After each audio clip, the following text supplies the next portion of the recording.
नमस्कार, मैं हूं आपके साथ कविता राणा। अब तक हमने आपको फ्रांस के महान भविष्यवक्ता मिशेल द नास्ट्रादामस से लेकर बुल्गारिया की भविष्यवक्ता बाबा वेंगा से लेकर हिंदुस्तान के भविष्यवक्ता बेजान दारूवाला से जुड़ी ना जाने कितनी ही भविष्यवाणियां बताई जिन्होंने हकीकत का रूप लिया। लेकिन आज हम आपको एक ऐसी भविष्यवाणी के बारे में बताएंगे जो सीधे तौर पर देश के प्रधानमंत्री नरेंद्र मोदी जी से जुड़ी है, जिसका जिक्र साल 2019 में खुद सांसद अनुराग ठाकुर ने भी किया। लेकिन हैरानी की बात यह है कि पीएम मोदी से जुड़ी इस भविष्यवाणी के पीछे ना ही कोई भविष्यवक्ता है, ना ही कोई ज्योतिषाचार्य है, फिर भी भविष्यवाणी सच साबित हुई। अंधेरा छटेगा, सूरज निकलेगा और कमल खिलेगा। तकरीबन 40 साल पहले देश के पूर्व पीएम और भारत रत्न से सम्मानित अटल बिहारी वाजपेयी ने ये बात अपने चिरपरिचित अंदाज में कही और देखिए आज देश में कमल खिल रहा है। अटल बिहारी वाजपेयी एक ऐसी शख्सियत थी जो कभी सियासत की हार जीत की परवाह नहीं करती, जो अपनी कविताओं के जरिए आक्रामकता के साथ जवाब देते तो समूचा विपक्ष उनका कायल हो जाता, क्योंकि उनकी कविताएं महज चंद पंक्तियां नहीं बल्कि जीवन का नजरिया है। एक ऐसे प्रखर वक्ता जिन्होंने हमेशा राजनीति में मर्यादा का मान रखा, आलोचना का आधार व्यक्ति को नहीं बल्कि नीतियों को बनाया। सदैव खुद को राष्ट्र के लिए समर्पित करने वाले अटल कहते थे कि सरकारें आएंगी जाएंगी, पार्टियां बनेंगी बिगड़ेंगी, मगर ये देश रहना चाहिए, क्योंकि देश सर्वोपरि है और एक राजनेता को अव्वल अपने देश के लिए पूरी निष्ठा से काम करना चाहिए। पीएम मोदी से अटल बिहारी वाजपेयी का हमेशा से एक खास रिश्ता रहा है। राजनीति में वाजपेयी हमेशा मोदी के लिए दाहिना हाथ उठाकर हिलाते थे, वहीं नरेंद्र मोदी भी उन्हें सम्मान देने में कोई अवसर नहीं छोड़ते थे।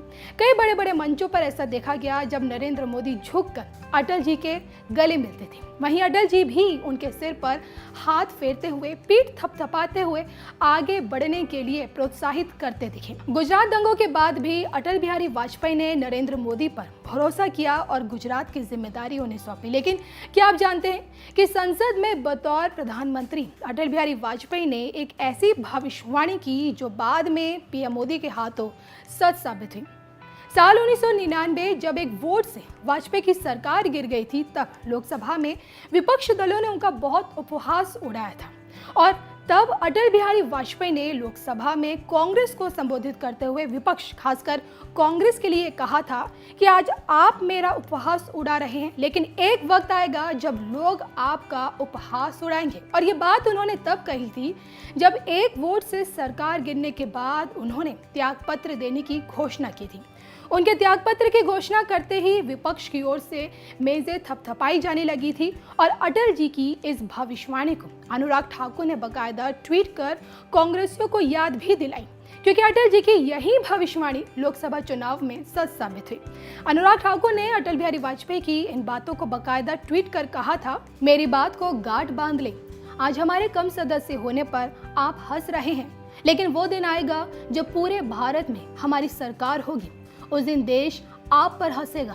अब देखिए, देश की सबसे पुरानी राजनीतिक पार्टी कांग्रेस महज 6 राज्यों में सिमट गई है, तो वहीं 17 राज्यों में कमल खिल गया है। लोकसभा चुनाव में राहुल गांधी ने देश के चौकीदार को चोर बोला तो जनता ने कांग्रेस के बढ़ते जनाधार को जीरो कर दिया। आलम यह है कि देश की अन्य पार्टियां तक अब कांग्रेस का उपहास उड़ाने से चूकती नहीं है।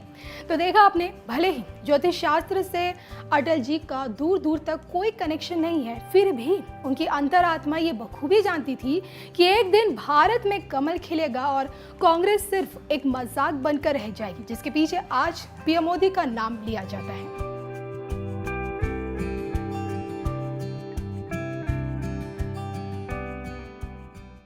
स्थानीय इकाइयों के जनप्रतिनिधि सक्रियता और संवेदनशीलता के साथ विकास के नए युग को आगे बढ़ा रहे हैं।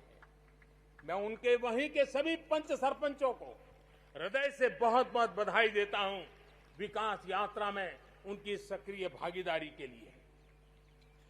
जम्मू कश्मीर में डिलिमिटेशन की प्रक्रिया चल रही है।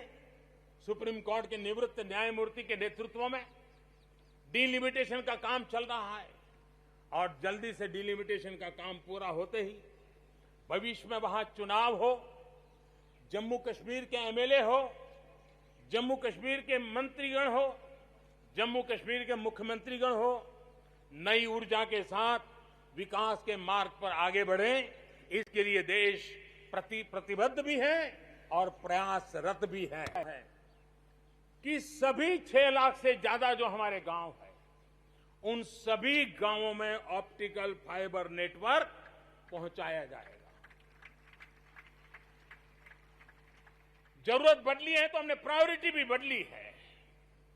6 लाख से अधिक गांवों में हजारों लाखों किलोमीटर ऑप्टिकल फाइबर का काम चलाया जाएगा और हमने तय किया है 1000 दिन में 1000 दिन के अंदर अंदर देश के 6 लाख से अधिक गांवों में ऑप्टिकल फाइबर नेटवर्क का राम जन्मभूमि के सदियों पुराने विषय का शांतिपूर्ण समाधान हो चुका है। देश के लोगों ने जिस संयम के साथ और समझदारी के साथ आचरण किया है, व्यवहार किया है, यह अभूतपूर्व है और भविष्य के लिए हमारे लिए प्रेरणा का कारण है। शांति, एकता और सद्भावना, यही तो आत्मनिर्भर भारत की ताकत बनने वाली है।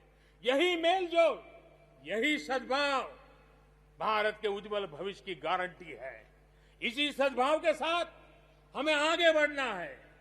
विकास में के इस महायज्ञ में हर हिंदुस्तानी को अपनी कुछ न कुछ